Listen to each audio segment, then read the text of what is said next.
Hello विद्यार्थी मित्रों, आप सबने આપણું શૈક્ષણિક સંકુલ શ્રી નવદર્પણ વિદ્યાલય ધોરડી, ચાણક્ય ગ્રુપ ટ્યુશન બુધેલ અને ચાણક્ય એકેડેમી તત્સમિયા વતી સાદર નમસ્કાર. આજે રોજ આપણે વિષય વિજ્ઞાનના તાસ બીજામાં આપ સૌ બાળદોસ્તોનું આ ઓનલાઈન શૈક્ષણિક માધ્યમની અંદર સ્વાગત છે. આપણે કાલે અમીબામાં પોષણ પ્રશ્ન છે એ વિગતે આપણે અભ્યાસ કરેલો.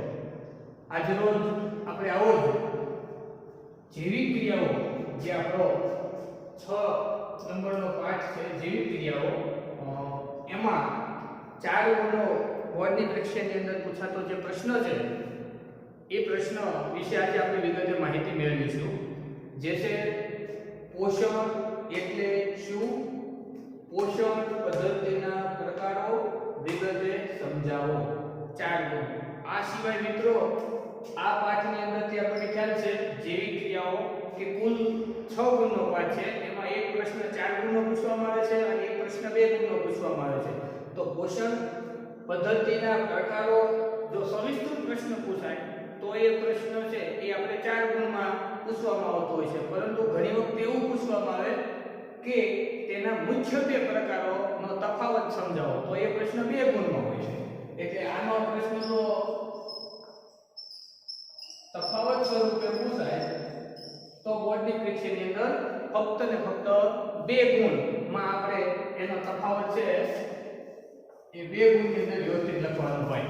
તો આપણે સૌપ્રથમ પ્રશ્નને વિગતે સમજીશું, ત્યારબાદ આપણે તફાવતના સ્વરૂપે પણ જોઈશું. તો પોષણ એટલે શું? પાઠની શરૂઆત, પ્રશ્નની શરૂઆતની અંદર આપણે પહેલા એની વ્યાખ્યા જોઈએ. ખોરાકના પોષક તત્વોનો કાર્યશક્તિ મેળવવા, વૃદ્ધિ અને અન્ય જૈવિક ક્રિયાઓ જાળવી રાખવા, શરીરમાં ઉપયોગ કરવાની ક્રિયાને પોષણ કહે છે. વ્યાખ્યાની શરૂઆતમાં જેવું કહેવામાં આવ્યું, ખોરાકના પોષક તત્વો. તો આપણે જે પોષક તત્વો ખોરાક જે લઈએ છીએ, પોષણ જે શરીરમાં મેળવીએ છીએ, એ પોષક દ્રવ્યો કહેતા પોષક પદાર્થો એટલે કે વિટામિન છે, ચરબી છે, પ્રોટીન છે, કાર્બોદિત છે, ખનિજ ક્ષાર અને પાણી, આ 6 પ્રકારના પોષક દ્રવ્યો છે એ આપણે આપણા શરીરની અંદર મેળવતા હોઈએ છીએ. તો આ ખોરાકના પોષક તત્વોનો કાર્યશક્તિ મેળવવા, એ ખોરાક આપણા શરીરની અંદર પ્રવેશે, એમાંથી પોષક પદાર્થોનું સંશ્લેષણ થાય, શોષણ થાય અને એમાંથી આપણને કાર્યશક્તિ મળે, એટલે ઉર્જા આપણા શરીરને પ્રાપ્ત થાય. ત્યારબાદ શરીરની વૃદ્ધિ થાય અને અન્ય જૈવિક ક્રિયાઓ જાળવી રાખવા. વૃદ્ધિ સિવાયની આપણા શરીરની જૈવિક ક્રિયાઓ જેવી કે હલનચલન છે, શ્વસન છે, શ્વાસોશ્વાસ, રુધિરાભિસરણ, સ્વનિયમન, આવી ઘણી જૈવિક ક્રિયાઓ ને જાળવી રાખવા શરીરમાં ઉપયોગ કરવાની ક્રિયાને પોષણ કહેવાય છે. હવે એમની વ્યાખ્યા બાદ પછી એવી પ્રશ્નો આપણો આગળ છે કે પોષણ પદ્ધતિના પ્રકારો વિગતે સમજાવો. તો આ પોષણ પદ્ધતિના પ્રકારોને વિગતે સમજતા પહેલા આપણે આઈએમપી નોટ એવું મેં હેડિંગ આપ્યું છે. તો પોષણ પદ્ધતિના મુખ્ય 2 પ્રકાર પડે છે. એક સ્વયંપોષી પોષણ અને બીજું પરોપજીવી પોષણ. બંનેના સમાનાર્થી નામ પણ લખ્યા છે. સ્વયંપોષી પોષણ એટલે સ્વાવલંબી પોષણ અને પરોપજીવી પોષણ એટલે પરાવલંબી પોષણ. મિત્રો, જો આનું ગુજરાતીમાં સામાન્ય અર્થ આપણે કરીએ તો એવો થાય, સ્વયં એટલે પોતે, જાતે, પોષી એટલે નભનારા. જે પોતાનો ખોરાક પોતાના શરીરની ઉર્જા પ્રાપ્ત કરવા માટે પોતાના પર જ આધાર રાખે છે, એવા સજીવો ની પદ્ધતિ કે જેને સ્વયંપોષી પોષણ પદ્ધતિ તરીકે આપણે ઓળખાવી શકીએ. બીજું પરોપજીવી પોષણ, બીજું નામ છે પરાવલંબી પોષણ. આનો સમાનાર્થી અર્થ આપણે એવો કરી શકીએ મિત્રો કે પરોપ એટલે કે બીજા પર, જીવી એટલે જીવન ગુજારનારા, આધાર રાખનારા. તો બીજા પર પોતાના જીવનનો આધાર રાખનારા, બીજાના શરીરનું ભક્ષણ કરી અને પોતાના શરીરની ઉર્જા છે એ મેળવનારા સજીવોની પોષણ પદ્ધતિ એ પરોપજીવી પોષણ પદ્ધતિ તરીકે ઓળખવામાં આવે છે. હવે બંને પોષણ પદ્ધતિ ની આપણે ટૂંકમાં માહિતી લીધી. ત્યારબાદ આપણે આગળ જોઈએ તો પરાવલંબી પોષણ ના કુલ 3 પ્રકાર પડે છે. એક મૃતોપજીવી પોષણ, બે પરોપજીવી પોષણ અને ત્રણ પ્રાણીસમ પોષણ. આમ મૃતોપજીવી પોષણ પદ્ધતિની અંદર કુલ 3 પોષણ પદ્ધતિ જોવા મળે છે. હવે પછીનો નેક્સ્ટ પોઈન્ટ, જ્યારે આપણે ફરતા કે ટહેલતા હોઈએ છીએ કે સાયકલની સવારી કરીએ છીએ ત્યારે આપણે ઉર્જાનો ઉપયોગ કરીએ છીએ. આપણે જાણીએ છીએ કે આપણે આપણા જીવન દરમિયાન કોઈ પણ પ્રકારની શારીરિક ક્રિયા કરીએ ત્યારે ઉર્જાની સખત જરૂર પડે છે. દાખલા તરીકે હું બોલું છું, શ્વાસોશ્વાસની ક્રિયા થાય છે, હાથનું હલનચલન થાય છે. આવી કોઈ પણ શરીરની ક્રિયાઓ કરવા માટે આપણે ઉર્જાની જરૂર પડે છે. જો આ ઉર્જા આપણને ક્યાંથી પ્રાપ્ત થાય છે?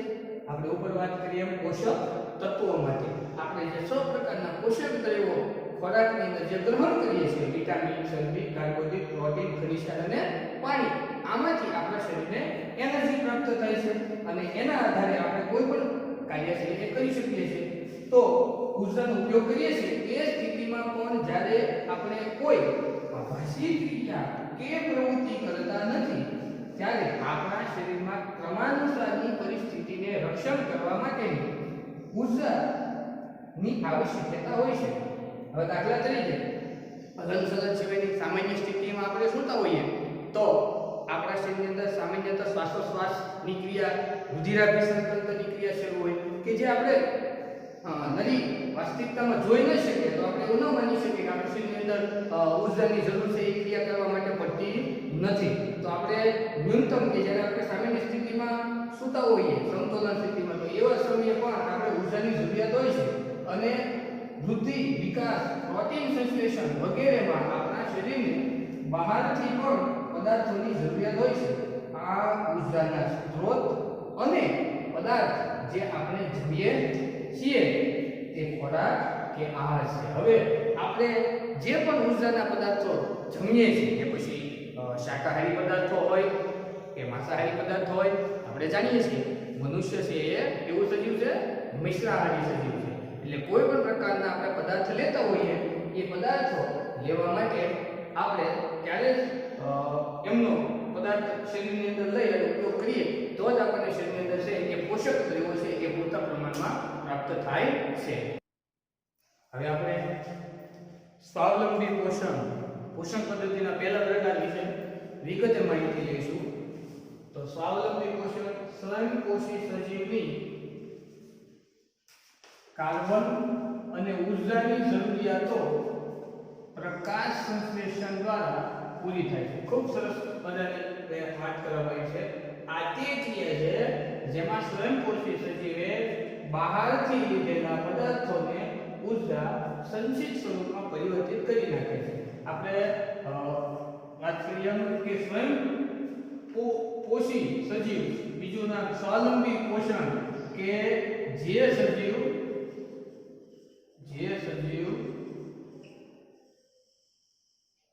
પોતાના પોષણ ની પ્રક્રિયા પોતે કાઉન્સમાં સ્વ જાતે કરે છે તેવા સજીવ, જે પોતાના ખોરાકની ક્રિયા છે એ પોતે જાતે કરે છે. ઉદાહરણ તરીકે આપણે છીએ મનુષ્ય કે અન્ય પ્રાણીઓ, તો આપણે શું કરવું પડે કે ભાઈ બીજા સજીવ પર આપણે આધાર રાખવો પડે. જ્યારે સ્વયંપોષી પોષણ પદ્ધતિ ધરાવતા જે સજીવો છે એ પોતાનો ખોરાક પોતાની જાતે બનાવી શકે છે. કેવી રીતે? તો કે સૂર્યપ્રકાશની હાજરીમાંથી. દાખલા તરીકે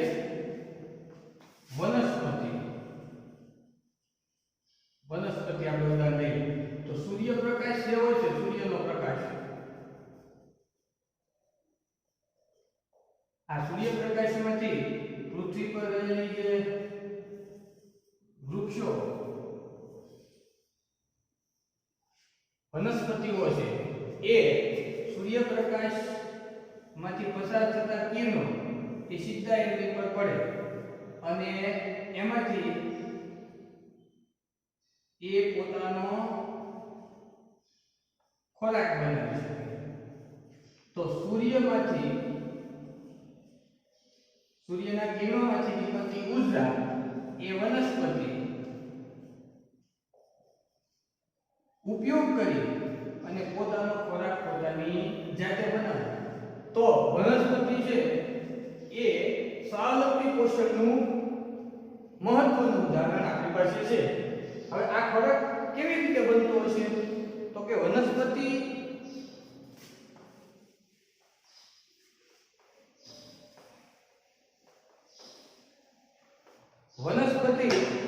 નું જે પર્ણ હોય છે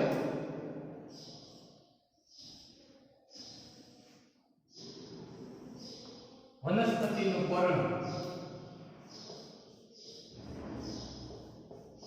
આપણે નાના ધોરણોમાં ભણી ગયા છીએ કે વનસ્પતિનું પર્ણ આપણી ભાષામાં પાન એને રસોડું કહેવામાં આવે છે. વનસ્પતિનો ખોરાક પર્ણની અંદર બને છે. તો એમની અંદર ક્લોરોફિલ આવેલું હોય છે કે જે શું કરે તો કે પ્રકાશ સંશ્લેષણની જે ક્રિયા છે એમાં મહત્વની ભૂમિકા ભજવે અને ક્લોરોફિલની હાજરી થકી પર્ણની અંદર વનસ્પતિનો ખોરાક છે એ નિર્માણ પામે છે. અને આવી રીતે પર્ણની અંદર ક્લોરોફિલની હાજરીમાં વનસ્પતિનો ખોરાક નિર્માણ પામ્યા બાદ વનસ્પતિ છે એ ધીમે ધીમે વૃદ્ધિ અને વિકાસ પામે છે. આ પદાર્થો carbon dioxide CO2 carbon dioxide અને પાણી H2O ના સ્વરૂપમાં લેવાય છે, જે સૂર્યના પ્રકાશ અને ક્લોરોફિલની હાજરીમાં કાર્બોદિતોમાં પરિવર્તિત કરી નાખે છે. સૂર્યનો પ્રકાશ મળે અને કાર્બોદિતોની હાજરીમાં એ પરિવર્તિત કરે છે અને પોતાનો ખોરાક છે એ પોતાની જાતે બનાવવાની ક્રિયા કરે છે. કાર્બોદિત વનસ્પતિઓને ઉર્જા આપવાની ભૂમિકા ભજવે છે, જેમાં કાર્બોદિત તરત જ કાર્યરત થતો નથી. તેઓને સ્ટાર્ચ પણ કે મંડક પણ ના સ્વરૂપમાં સંચય કરાય છે. સંચય કહેતા સંગ્રહ. સ્ટાર્ચ શર્કરા કે મંડકના સ્વરૂપમાં છે એનો સંગ્રહ પામે છે, જે આંતરિક ઉર્જાની આંતરિક કહેતા એમની અંદરની ઉર્જાની જેમ કાર્ય કરે છે અને વનસ્પતિઓ દ્વારા જરૂરિયાત અનુસાર ઉપયોગમાં લેવાય છે. પછી સંગ્રહ પામે અને એના આધારે જે તે વનસ્પતિને ઉર્જાની કેટલી જરૂરિયાત છે એના આધારે એ પર્ણમાંથી પોતાના વૃદ્ધિ અને વિકાસ માટે છે કે આ સંગ્રહ પામેલા પદાર્થનો ઉપયોગ કરે છે. સરસ મજાની વાત છેલ્લો મુદ્દો વારંવાર ટૂંકા પ્રશ્નમાં પૂછાતો પ્રશ્ન કે સ્વાવલંબી પોષણ પદ્ધતિ ના ઉદાહરણો.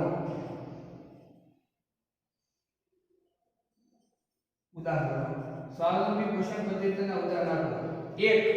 લીલી વનસ્પતિઓ, 2. યુક્લિના, 3. વોલવોક્સ અને રંજક દ્રવ્યો ધરાવતા બેક્ટેરિયા સ્વયંપોષી સજીવોના ઉદાહરણો છે. એટલે મિત્રો આ આપેલ ઉદાહરણો એવા છે કે જે પોતાનો ખોરાક બનાવવા માટે સૂર્યપ્રકાશની હાજરી દ્વારા પ્રકાશ સંશ્લેષણની ક્રિયા થકી પોતાનો ખોરાક પોતાની જાતે બનાવી શકે છે. એવા સજીવોને આપણે વાત કરીએ એમ સ્વાવલંબી સજીવો કહેવાય. અને આવી ક્રિયા કરતા જે સજીવો હોય એ સજીવોની ક્રિયાને સ્વાવલંબી પોષણ પદ્ધતિ તરીકે ઓળખાવી શકાય છે.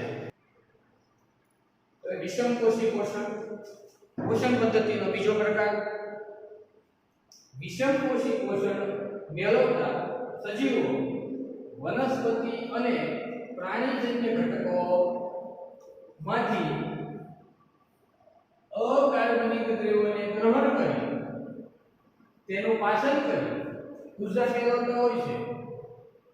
વિષમપોષી પોષણ મેળવતા સજીવો બે પદાર્થો વનસ્પતિ હોય પદાર્થ કે પ્રાણીજન્ય પદાર્થ આ કોઈ પણ પ્રકારના ઘટક હોય એમાંથી અકાર્બનિક દ્રવ્યોને ગ્રહણ કરે એટલે કે મેળવે પ્રાપ્ત કરે તેનું પાચન કરી ઉર્જા મેળવતા હોય છે. જેમ કે પ્રાણીઓ, બેક્ટેરિયા, ફૂગ, પ્રાણીઓ બધા પ્રકારના પ્રાણીઓ આ જગતની અંદર કોઈ પણ પ્રાણી એવા નથી કે જે પોતાનો ખોરાક પોતાની જાતે બનાવી શકતા હોય. દરેક સજીવોમાં પ્રાણીઓ જેટલા પણ છે એ દરેક પ્રાણીઓને પોતાના ખોરાકનો આધાર અન્ય સજીવો પર રાખવો પડે છે. આવા સજીવો વાતાવરણમાંથી CO2 કાર્બન ડાયોક્સાઇડ અને H2O પાણી કાર્બન ડાયોક્સાઇડ અને પાણી મેળવી શકે છે, પરંતુ પોતાના ખોરાકનું જાતે સંશ્લેષણ કરી શકતા નથી. ખૂબ સરસ મજાની વાત કરી કે વાતાવરણની અંદર રહેલા પાણી અને CO2 કાર્બન ડાયોક્સાઇડ મેળવી શકે છે, પણ એ પૈકી એ પોતાનો ખોરાક કદાચ પોતાની જાતે ન બનાવી શકે. આપણે એવું સાંભળ્યું કે ભાઈ કોઈ વ્યક્તિ છે, મનુષ્ય કે કોઈ સિંહ કે વાઘ જેવા કોઈ પ્રાણી સૂર્યમાંથી સીધી જ પોતાની ઉર્જા મેળવી લીધી, અન્ય કોઈ ઉપર કદાચ આધાર રાખવા જોવો જ ન પડ્યો. આપણને ખ્યાલ છે, આપણે કોઈ જૈવિક શાસ્ત્રની અંદર શૃંખલા આવે છે કે ભાઈ ઉંદર હોય તો ઉંદરને સાપ ખાય અને સાપને બધો નોળિયો ખાય અને નોળિયાને અન્ય સજીવો ભક્ષણનો ઉપયોગમાં લે. આવી રીતે નાના સજીવોને મોટા સજીવો છે એ ઉપયોગમાં લે. એવી રીતે દરિયાઈ શૃંખલા હોય તો નાની માછલી હોય એને મોટી માછલી ખાય, એ મોટી માછલીને એનાથી મોટી માછલી વેર કે શાકની માછલીઓ ખાઈ શકે, ઉપયોગમાં લઈ શકે ખોરાકની અંદર. તો બીજા પર શું કરવું પડે છે? નભવું પડે છે. બીજા પર પોતાના જીવનનો છે એ ખોરાક માટે આધાર રાખવો પડે છે. એ કદાપી કોઈ સજીવ પોતાની જાતે ક્રિયા કરી અને ખોરાક બનાવી શકતા નથી. એ માટે આપણને એના ઉદાહરણ છે. બધા પ્રાણીઓ બેક્ટેરિયામાં પાછા અમુક પ્રકારના બેક્ટેરિયા છે અને ફૂગ. તો આવા સજીવો વાતાવરણમાંથી CO2 અને H2O મેળવી શકે છે, પરંતુ પોતાના ખોરાકનું ક્યારે જાતે સંશ્લેષણ કરી શકતા નથી. આપણે સ્વાવલંબી પોષણ પદ્ધતિમાં ભણ્યા કે ભાઈ એમના જે ઉદાહરણો હતા લીલી વનસ્પતિઓની, એ સૂર્યના પ્રકાશમાંથી ઉત્પન્ન થતા કિરણોનો ઉપયોગ કરી અને પોતાનો ખોરાક છે એ પોતાની જાતે બનાવી શકતા. એટલે સ્વયંપોષી પોતાની જાતે પોતાના ખોરાક બનાવી શકે. આ એવા સજીવો છે કે જેમને હર હંમેશ બીજા સજીવોનો આધાર રાખવો પડે છે. ક્યારેય પોતે સંશ્લેષણ નથી કરતા. પ્રત્યેક સજીવ પોતાના પર્યાવરણના માટે અનુકૂલિત હોય છે અને જે તે સજીવ પોતે જે પર્યાવરણની અંદર ઉછેર પામતો હોય એને અનુકૂલિત હોય. ઠંડુ હવામાન હોય, સમશીતોષ્ણ હવામાન કે કોઈ પણ પ્રકારનું જે વાતાવરણ હોય, જે પર્યાવરણ હોય એને અનુકૂલિત એ પોતાનું જીવન સાધતા હોય. ખોરાક કે આહારની પ્રાપ્યતાને આધારે પોષણની રીત વિવિધ પ્રકારની હોય. હવે જે તે સજીવોનો ખોરાક કે એને પ્રાપ્યતા, એને કેવો ખોરાક પ્રાપ્યતા છે મળે છે એના આધારે એની રીતો વિવિધ પ્રકારની હોય. જેમ કે અમુક સજીવો એવા હોય કે જે ધૂણાહારી હોય, અમુક સજીવો હોય કે જે માંસાહારી હોય, અને અમુક સજીવો હોય કે જે મિશ્રાહારી હોય. આપણે ખ્યાલ છે કે તૃણાહારી સજીવો કોને કહેવાય? કે જે ફક્ત ને ફક્ત તૃણ કહેતા ઘાસ, તૃણ એટલે ઘાસ, કે જે ફક્ત ને ફક્ત ઘાસ પર પોતાનો આધાર રાખતા હોય. જેમ કે હરણ છે તો એ માત્ર ને માત્ર ખોરાકની અંદર ઘાસનો જ ઉપયોગ કરે છે. ઉદાહરણ તરીકે હરણ જે તૃણાહારી ઘાસ પર લભતા પ્રાણી. માંસાહારી વાઘ ઉદાહરણ તરીકે જે ફક્ત ને ફક્ત ખોરાક માંસનો જ ઉપયોગ કરે છે એવા સજીવો કે જેને માંસાહારી સજીવો કહી શકાય. મિશ્રાહારી મનુષ્ય, મિશ્રાહારી કે જે તૃણ એટલે કે ઘાસ અને માંસાહારી માંસ કે જે બંને પ્રકારના ખોરાકનો પોતાના શરીર માટે ઉપયોગ કરે છે એટલે મિશ્રાહારી તરીકે આપણે ઓળખી શકીએ છીએ. ઉદાહરણ તરીકે ઉંદર છે, મનુષ્ય છે, ઘણા બધા સજીવો કે જે તમામ પ્રકારના ખોરાકનો છે એ પોતાના શરીરની જૈવિક ક્રિયાઓ માટે છે ઉપયોગમાં લેતા હોય. તેના સિવાય તે સજીવની ખોરાક ગ્રહણ કરવાની રીત પર આધારિત હોય. હવે એ સજીવની કેવી એની રીત છે એના પર એની પદ્ધતિ છે આધારિત હોય. દાખલા તરીકે આપણે પ્રથમ ક્લાસની અંદર એવું ભણી શક્યા કે ભાઈ અમીબા, તો અમીબામાં ખોરાક મેળવવાની રીત પણ અલગ છે. આપણે મનુષ્ય, તો આપણે પણ ખોરાક મેળવવાની રીત અલગ છે. આપણે શું કરીએ કે ભાઈ પાત્રની અંદર, વાસણમાં કોઈ પાત્રની અંદર અનાજ મૂકેલું હોય તો એને હાથ વડે આપણા મુખની અંદર મૂકીએ છીએ અને પછી આપણા અંગો જે કાર્યરત હોય, મુખ છે, મુખ ગુહા છે, દાંત છે, જીભ છે, લાલ રસ છે, લાલ ગ્રંથિ છે, અન્નનળી છે, યકૃત છે, જઠર છે, નાનું આંતરડું, મોટું આંતરડું, મલાશય, મગજ, આપણા પાચન તંત્રના જે અંગો છે એ આપણી ખોરાક ગ્રહણ કર્યા બાદ પદ્ધતિ છે એની અંદર આપણે અંગોનો આપણા શરીરમાં ઉપયોગ થાય છે.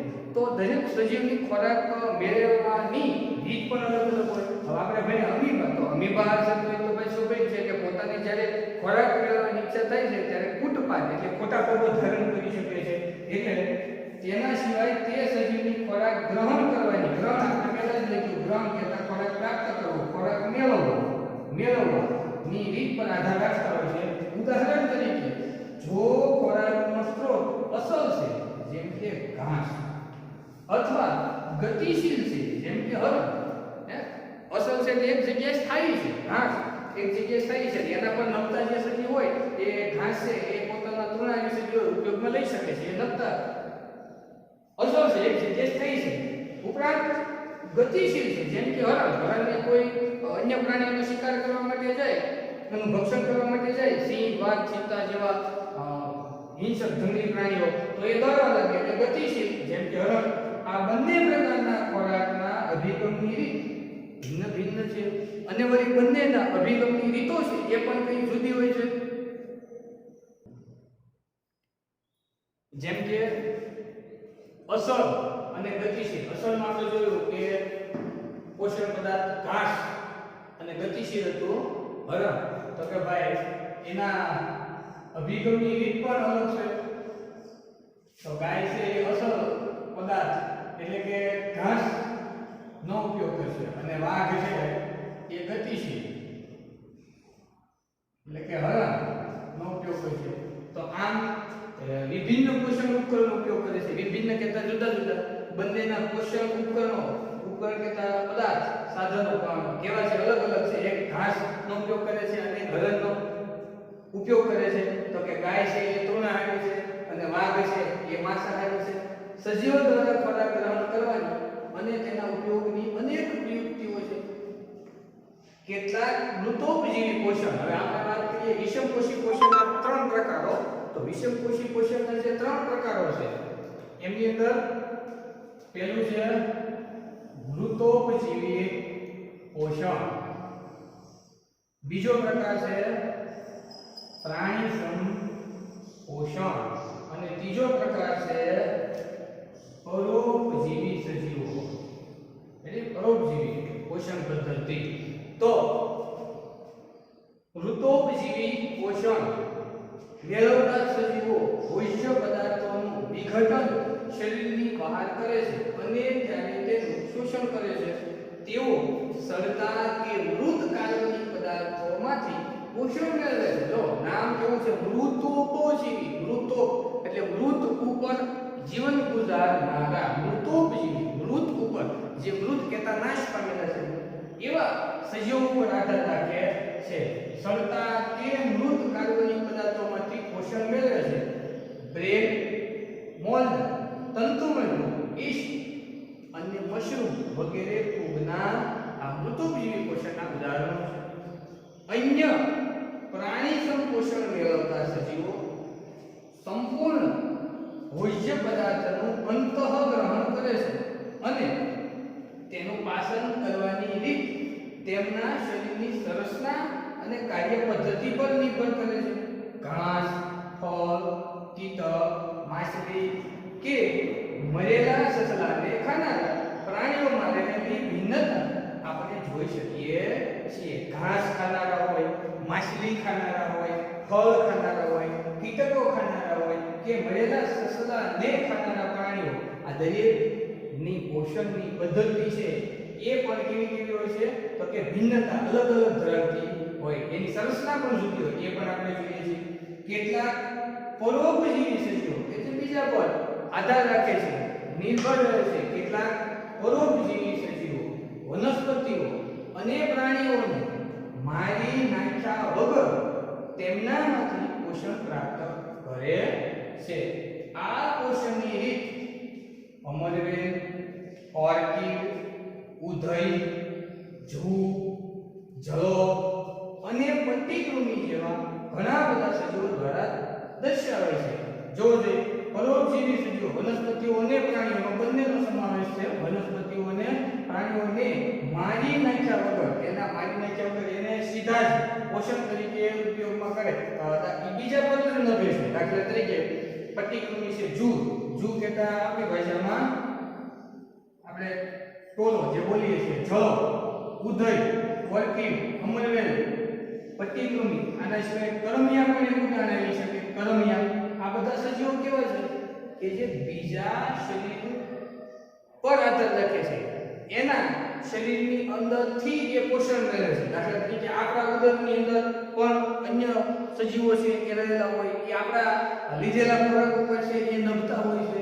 આપણા શરીરની અંદર કરમિયા જેવા બધા સજીવો રહેલા હોય તો એ શું છે, આપણે જે પોષણ મેળવીએ છીએ એમાંથી એ લોકો પોષણ પ્રાપ્ત કરે છે. આપણે એક ઉદાહરણ લઈએ તો કે ભાઈ વૃક્ષનું સરસ મજાનું આપણે ખામણું કર્યું હોય અને એને આપણે ખાતર નાખીએ કે પાણી નાખીએ તો વૃક્ષને તો મળે, પણ એની આજુબાજુનું ફરતું જે નીંદણ હોય એ નીંદણ છે એનો પણ વૃદ્ધિ અને વિકાસ થાય છે. તો આપણે જે ખોરાક વૃક્ષને આપ્યો, જે ખાતર, જે પદાર્થ વૃક્ષને પોષણ કર્યો આપ્યા, એનો ઉપયોગ કોણ કરે છે તો એની ફરતે રહેલા નીંદણ પણ એનો ઉપયોગ કરે છે.